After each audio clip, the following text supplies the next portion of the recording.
হাতের ওপর মাথা রেখে চুপ করে বসে আছো যে? কখন খাবারটা দিয়ে গেলাম, এখনো খাওনি? কি করব বলো তো, এত আলু পচে গেছে, চারিদিকে কত ঋণ, এসব শোধ হবে কিভাবে তাই তো ভাবছি। সব আলু কি পুরোপুরি পচে গেছে? না না, কিছু আছে যেগুলোর অর্ধেক ভালো আছে, অর্ধেক নষ্ট, কিন্তু ওগুলো তো কম দামেও বিক্রি হবে না। ওগুলো যদি বাজারে বিক্রি না হয় তাহলে বরং নতুন ভাবে ব্যবহার করব। আলুগুলো পরিষ্কার করে যেগুলো কাজের মতো আছে সেগুলো দিয়ে নয় আলুর চপ বানিয়ে বিক্রি করব। সব পচা আলু দিয়ে বানানো চপ মানুষে খাবে নাকি? খাবে বই কি, যেটুকু অংশ নষ্ট থাকবে সেগুলো তো কেটে ফেলে দেব। ভালো অংশ পেঁয়াজ, মরিচ, ধনেপাতা মশলা দিয়ে মেখে মজাদার চপ বানালে লোকজন ঠিকই কিনবে। হাটে গেলে বা স্কুলের পাশে দাঁড়ালে দেখবে চপটাই একেবারে বিক্রি হয়ে যাবে। হ্যাঁ, বুদ্ধিটা খারাপ না। তোমার কি সত্যি মনে হয় এটা চলবে? অবশ্যই চলবে। মাটি ফলন না দিলে বুদ্ধি খাটিয়েই রোজগার করতে হবে। কি আর করা যাবে বলো? তোমার বুদ্ধিতে মনে কিছুটা বল পেলাম। এখন তোমার এই বুদ্ধি একমাত্র আমাকে বাঁচাতে পারবে গো।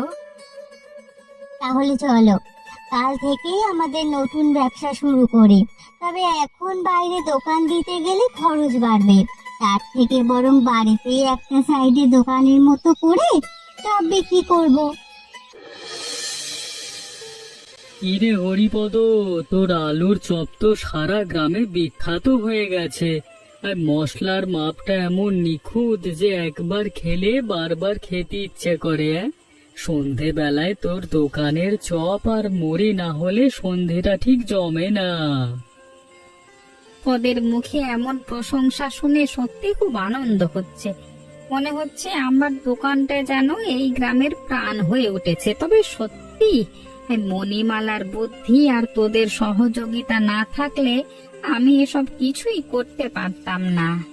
তবে চারিদিকে যা রোগের উৎপাত শুরু হয়েছে, কদিন সুস্থ থাকতে পারবো তাই ভাবছি।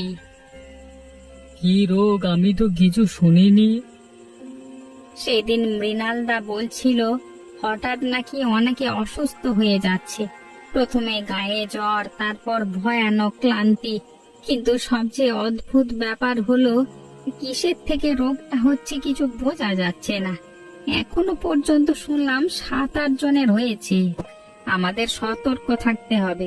পুরো গ্রাম যদি একজোট হয় তাহলে যে রোগী হোক সামাল দেওয়া সম্ভব।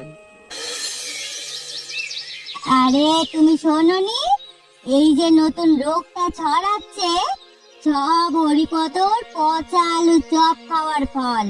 বিষ মিশিয়ে আমাদের মারার প্ল্যান করছে ওরা। আরে কমলা, তুমি যে কি বলো না! হরিপদকে ছোট থেকে চিনি, ও এমন ছেলেই নয়। তাছাড়া ও তো প্রায় 1 মাস ধরে চপের দোকান চালাচ্ছে। ওর খাবার খেয়ে কখনো কারো কিছু হয়নি। উফ, তুমি ওদের চেনো না। ওই বউটা হলো আসল বদমাইশ। আমি নিজের কানে শুনেছি ওরা পচা আলু দিয়ে চপ বানায়। এবছর হরিপদ সব আলু পচে গেছিল না। কিন্তু এই রোগ তো অন্য কোনো কারণে হতে পারে।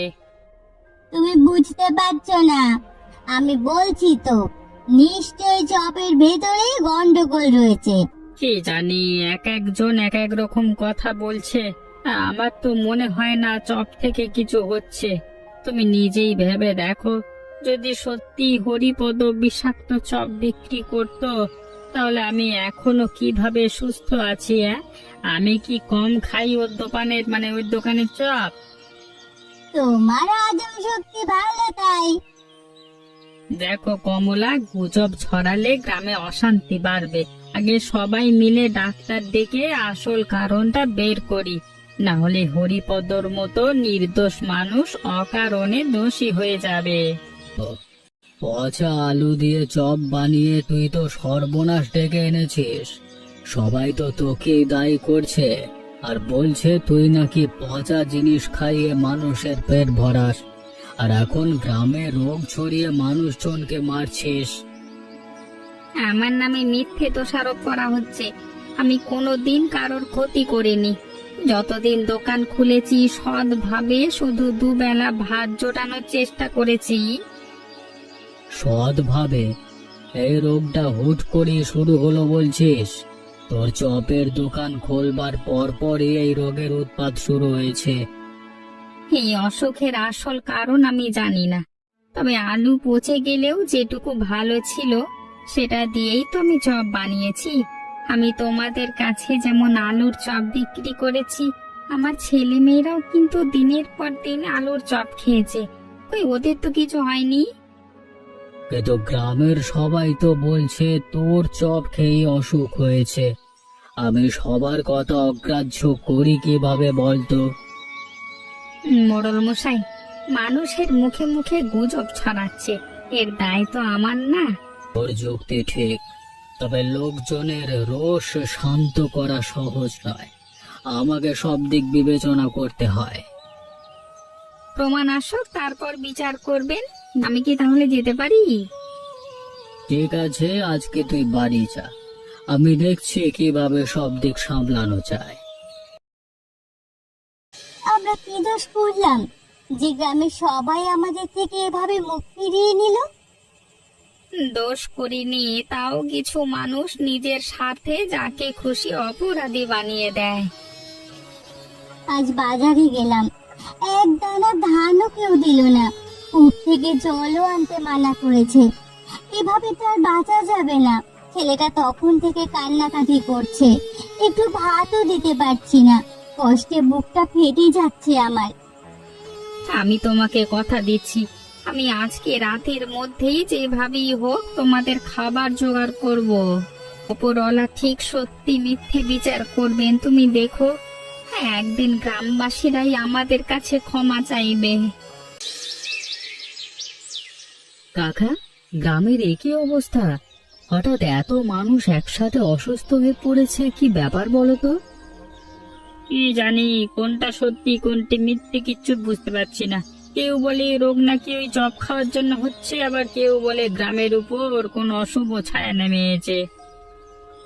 এসব কুসংস্কার বাদ দিন, রোগ কাটানো জাদুটোনায় আসে না। কিন্তু হরিপদ এবং তার পরিবারকে সবাই দূরে সরিয়ে দিয়েছে। গ্রামের লোকেরা বলছে ওদের দোষে এই রোগ ছড়িয়েছে। অদ্ভুত, না জেনে এসব রটায় কে? ভাইরাস ছড়ালে সে তো কারোর হাতে তৈরি নয়, ব্যাপারটা হয়তো জলের মাধ্যমে ছড়িয়েছে। জলের মাধ্যমে? জল যদি দূষিত হয় তবে অনেকেই একসাথে অসুস্থ হবে। এসব চপ মুড়ির দোষ নয়, দূষিত জলই সবচেয়ে বড় মহামারী ডেকে আনে।